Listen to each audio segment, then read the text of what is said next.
Good day everyone. We are from BSC 3A. I'm John Jexter Natividad together with my group mates John Paul Gabanit, Rosemin San Jose, Rich Cornico, Chris Jordan Gabriel, Gio Di Mapawi, and Lawrence Dave de Guzman. Our topic is all about geothermal power plant or geothermal energy. What is geothermal power plant? Geothermal power plants are used in order to generate electricity by the use of geothermal energy, the Earth's internal thermal energy.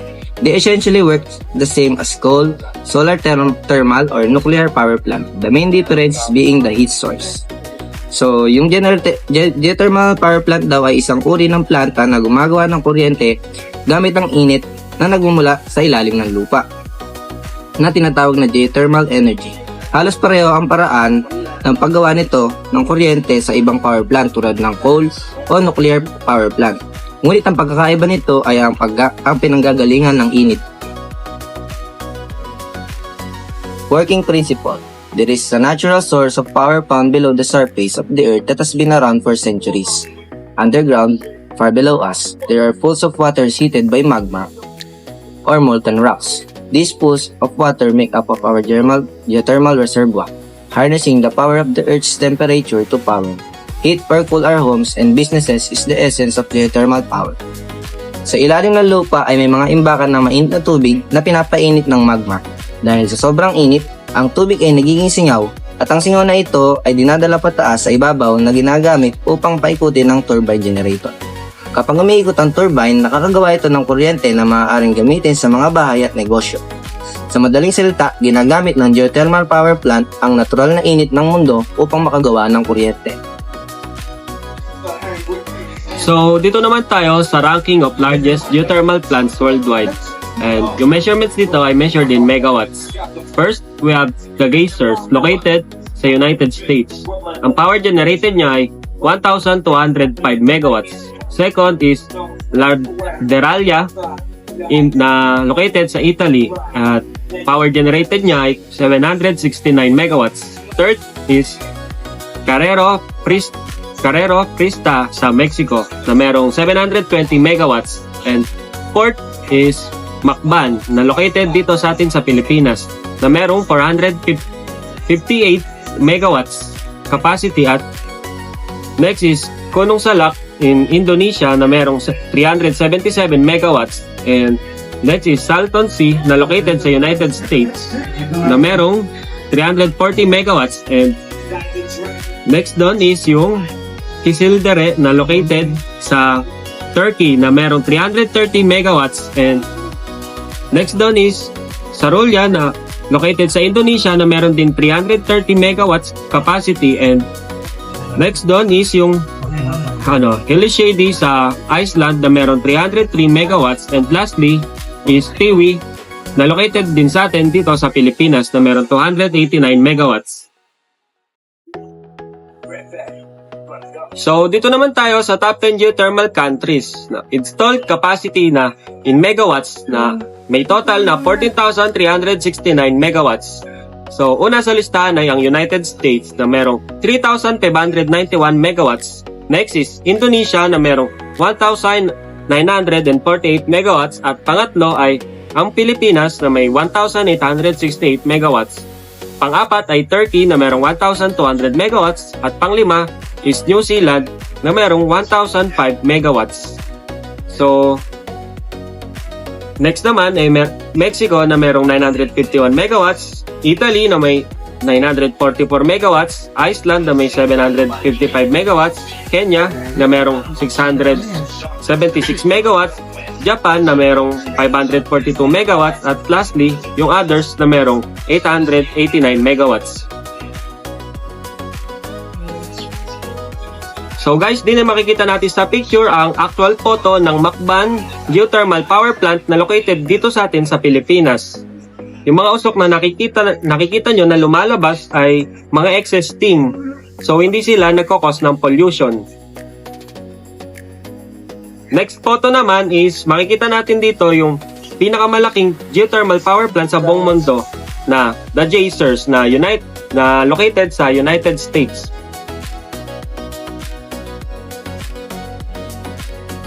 Next up is geothermal power plant or geothermal energy in ideal location. So bali ganito kasi yun. So itong mga geothermal resources natin, hindi mo yan makikita kung saan-saan lamang. So karaniwan matatagpuan mo sila dun sa mga tinatawag nating tectonic plate boundaries. So kumbaga yung mga dugtungan ng mundo kung nasaan din yung mga bulkan. So pinakasikat na example dyan yung Ring of Fire sa Pacific Ocean. Diba active na active ang mga bulkan doon at kaya automatic ang dami ring geothermal energy. So paano ba siya gumagana? So simple lang yung logic din. Isipin mo, kapag yung magma o yung sobrang init na natunaw na bato lumapit sa surface ng mundo. So maiinitan yan yung mga groundwater na nakatago sa ilalim. So yung tubig na to pwedeng makastuck sa mga butas-butas na bato o kaya dumadaloy sa mga pitak-pitak sa ilalim ng lupa. So doon papasok yung word na hydrothermal. So pa-breakdown natin, hydro is tubig, so thermal yung init. Kumbaga, tubig na mainit yun lang yung kailangan mo. So paano nila nahanap yan? So mahirap siyang makita basta-basta kasi nasa malalim na part siya ng lupa.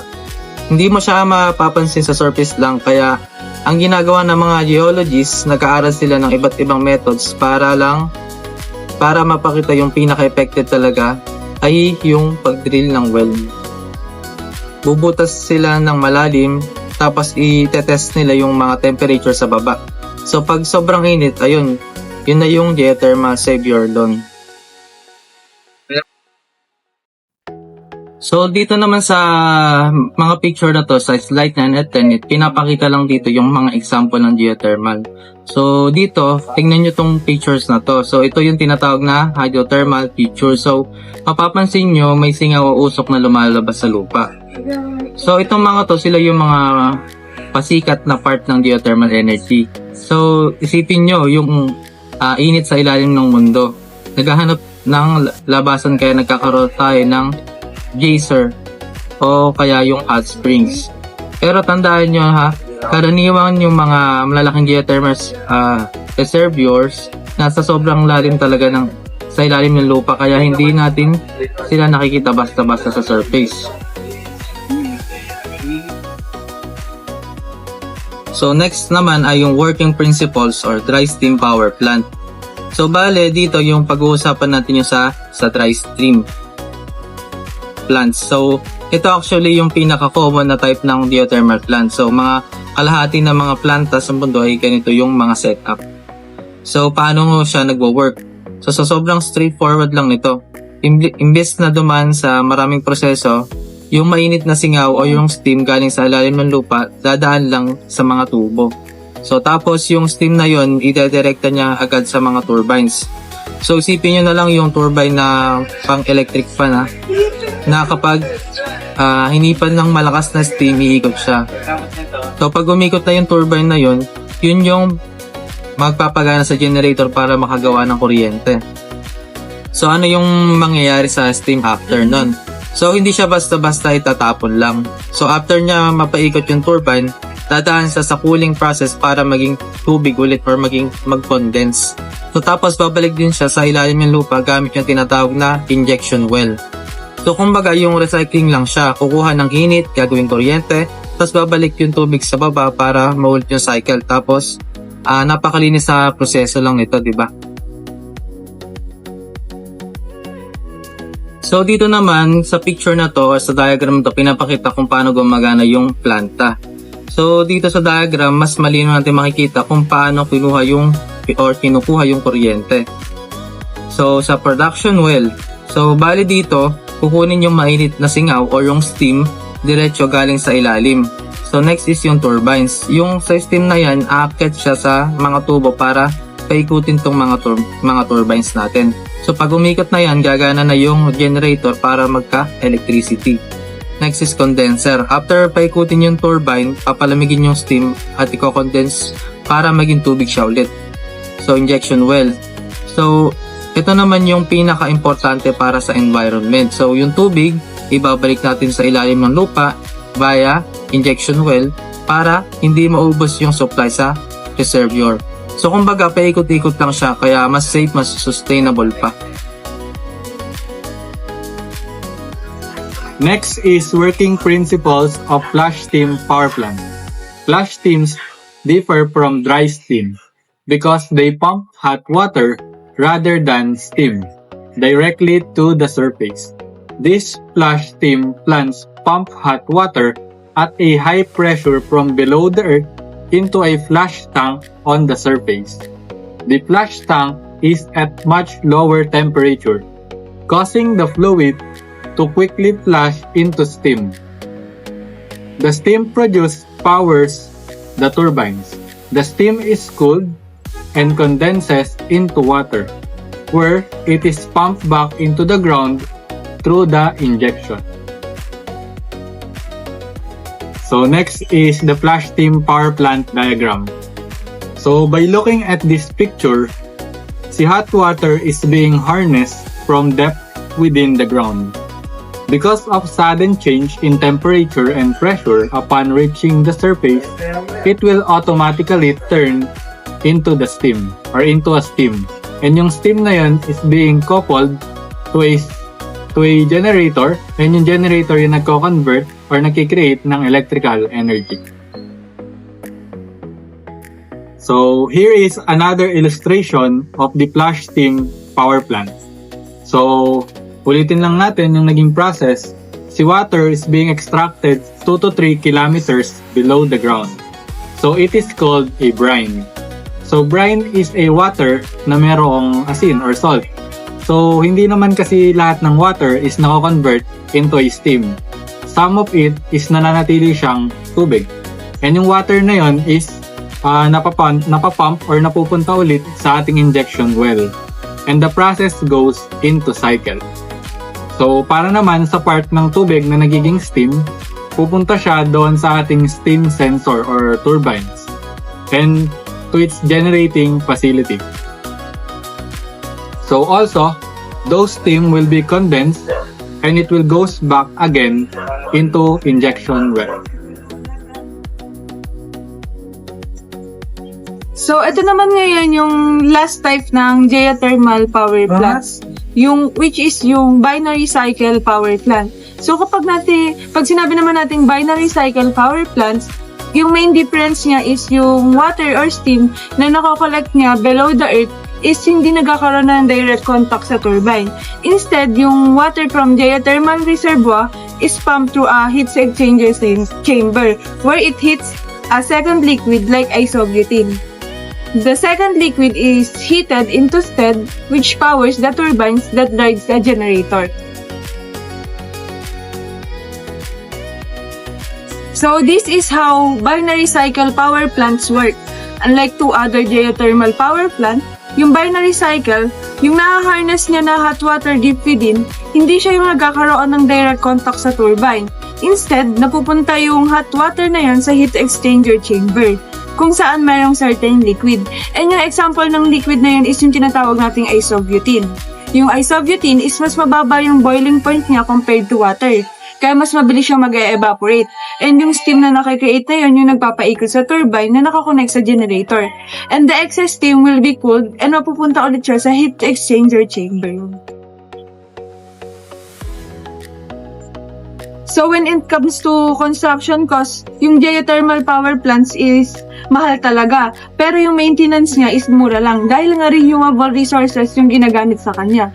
And sa pagkakonstruct ng geothermal power plants, kailangan ng drilling para mailubog yung tube or yung pipe. And usually, yung tubo na ginagamit doon is made up of carbon steel or fiber-reinforced plastic. And alam mo naman natin, yung mga materials na yun ay mahal talaga. Tapos, kailangan natin siyang ilubog ng 2 to 3 kilometers below the ground. Okay, tumungo naman tayo sa next slide, which is to compare other renewable. Sa binary cycle, ang pinagkaiba nito ay hindi direktong tumatama yung tubig na nanggaling sa lupa sa turbine. Meron siyang dalawang tubo na sa ilalim may merong heat exchanger. Yung isang tubo naman na pinanggagalingan na pinapaikot ng turbine, doon nang gagaling yung ibang liquid.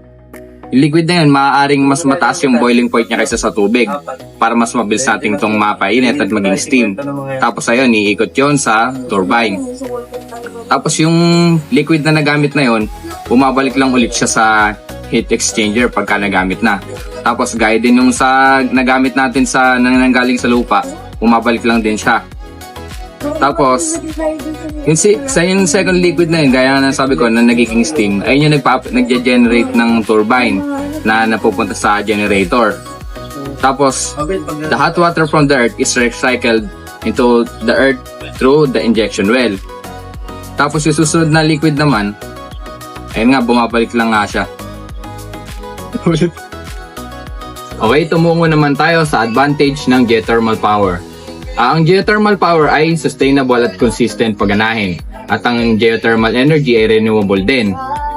At masasabi nating environmental friendly siya dahil mas susceptible siya sa mga natural resources. Hindi siya masyadong gumagamit ng mga fuels gaya ng ibang power plants.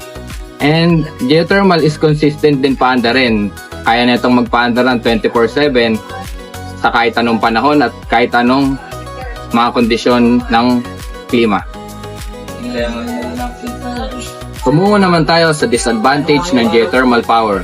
Masasabi nating marami siyang disadvantage gaya nga ng limitado lang yung pwedeng pagtayuan neto gaya ng mga lugar na merong geysers, mga hot springs and malapit sa volcanoes. Tapos ang pagtatayo din ng geothermal power ay mahal din. Kaya masasabi nating mahirap siyang itayo. Kailangan nito ng mga space na malalawak, na maayos na pagpaplano at saka construction. Gaya nga nung pagka inaayos natin siya sa pagpaplano, pwedeng mapaganda ito ng mga engineers, kaso kailangan nito, mas ma-accomplish lang nito ng mga federal or state governments, kaya hindi siya masyadong posibleng gawin kung saan-saan lang.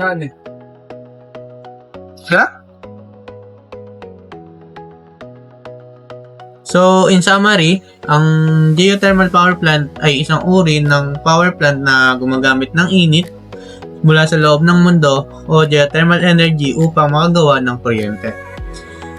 Sa ilalim ng lupa, may mga reservoir na mainit na tubig at steam na pinapainit ng magma. At ang init na ito ang ginagamit upang paandarin ang turbines na nag-generate ng electricity. Karaniwang matatagpuan ang geothermal resources sa mga lugar na maraming volcano at tectonic activity tulad ng Pacific Ring of Fire na nakapalibot sa Pacific Ocean. May tatlong pangunahing uri ng geothermal power plants at isa dito ang dry system, flash steam at binary cycle na lahat ay gumagamit ng init mula sa ilalim ng lupa upang makagawa ng steam na nagpapaikot sa turbines. Kahit na mataas ang initial construction cost ng geothermal power plants, mababa naman ang operational cost nito at kaya nitong mag-produce ng kuryente 24/7. Ngayon pa man, limitado ang mga lugar kung saan at ito ay maaaring itayo dahil kailangan may geothermal reservoir sa ilalim ng lupa. Sa kabuuan, ang geothermal energy ay isang renewable, reliable at environmental friendly na source ng kuryente. So, ayun lang.